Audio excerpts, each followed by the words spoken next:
Hi, welcome to Automotive Show, EKG Canadian Enthusiast. Today on the show, we're going to talk about the best sports cars for the money you can buy in the UK. So hit the like button and subscribe to my show. Now, today we're going to start off by talking about which are the best Japanese sports cars for the money you can buy in the UK right now for the money. So these, I will do in 3 comparison tests to see which is the best overall. So the ones who are competing are the Toyota Supra or the GR Supra and the Mazda MX5. Now you might think it's not a fair comparison, right? Supra and MX5. But the problem is in the UK you can't find many good sports cars from Japan because of emission standards and issues such as that. You can't really find them too much, if I be fairly honest. You can't find them. So let's start with the specs. First let's start with the GR Supra. This is the 3-liter inline 6.1 turbo, 2-door coupe, 2 seats, rear-wheel drive, 8-speed automatic, 3-liter twin turbo inline 6, making 335 horsepower, 4.2 seconds to 60, and 155 miles per hour top speed, 34 miles per gallon. Starting price 54,365 pounds, and with over 857 pounds of options. Total price 55,224. But let me clarify this. In North America, this is my North American news and for British viewers, just to understand. In North America, you can have this Supra with 382 horsepower. So that's the difference of the specs. Then of course the Mazda MX5. Again, not fair, but I'm forced here. This is the MX5 range topping variant. This is the GT Sport Tech variant. Starting price 30,870 pounds and $9,135 worth of options. Pounds. Pardon me.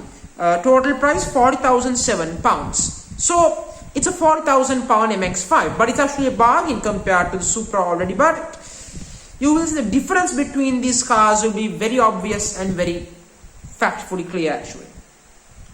Powered by a 2-liter 4-cylinder making 184 horsepower and top speed of 140 plus miles per top speed and 6.8 seconds to 60, and 137 miles per hour top speed, not 140 miles per hour. Pardon me on that mistake. And full economy 41 mpg, so very impressive for a sports car indeed. And I have chosen this is the soft top variant. Actually, I chose this when I configured. I chose the soft top MX5, not the hard top. Just to clarify. I have now some of these ratings I personally give are my opinion, and for others I have referred to what other journalists have been saying, since I am an enthusiast, not a journalist. In terms of the daily requirements, the Supra for me has the best interior, 10 out of 10. The MX5 not that much off, 8 out of 10. Comfort 10 out of 10 for Supra, 7 out of 10 for the MX5.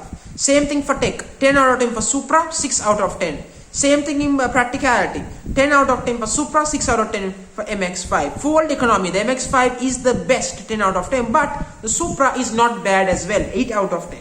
In terms of quality, the quality of the materials on these vehicles, I don't look at the long-term durability. It does not matter in my personal opinion. 10 out of 10 for the Supra, quality of the materials, it's a Z4. Underneath you can't go wrong in terms of interior design. 9 out of 10 for the MX5. So you're thinking, well, it's a very easy victory for the Toyota. It's not quite, as the margins would say. Of course, in terms of the weekend requirements, performance-wise, come on, Toyota destroys the Mazda. 10 out of 10 for the Supra, 3 out of 10 for the MX5. In terms of handling, it's tight. For me personally, in my personal opinion, as an enthusiast, the MX5 drives the best, 10 out of 10. And 9 out of 10 for the Supra. And 10 out of 10 for the MX5 in terms of styling, in my opinion, looks better than the Supra. And 9 out of 10 for the Supra. MX5, 10 out of 10 for the styling, just to clarify. In terms of brand prestige, both of these are iconic sports cars built by iconic brands. They are known for these vehicles. 10 out of 10 for both MX5 and Supra. Future classics, both of these are future classics, nothing more to say. 10 out of 10 each of both of them. Value for money overall, 10 out of 10 for the Supra. You're getting a better deal, you're getting more expensive, you're getting a much larger vehicle, and inline 6, 10 out of 10, and you're getting a BMW quality interior as well.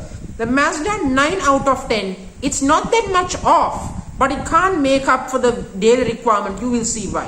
9 out of 10. So overall, points in daily and weekend are: in the daily requirements, the Supra got 58 points and the MX5 got 46. That's a gap that very hard to make up unless the MX5 destroys Supra in the weekend category. 58 points again for the Supra in the weekend requirements, but 52 points for the MX5. It made up lots of points, but I don't think it's quite enough in my opinion. As you will see, the Toyota Supra wins the comparison test and joins the final of best sports cars in the UK in the grand finale comparison test with 116 points. And the MX5 misses out, not because it's a bad vehicle. In fact, I think it should be in the final. It deserves to, but 98.5 points. So what does this prove? With lack of Japanese sports cars options in the UK, among the two choices, the Toyota Supra is the best. But that does not mean the Mazda is not good enough. Overall, that's my personal take as an enthusiast, in my personal opinion. So thank you very much for joining me on the show. Hit the like button and subscribe to my show.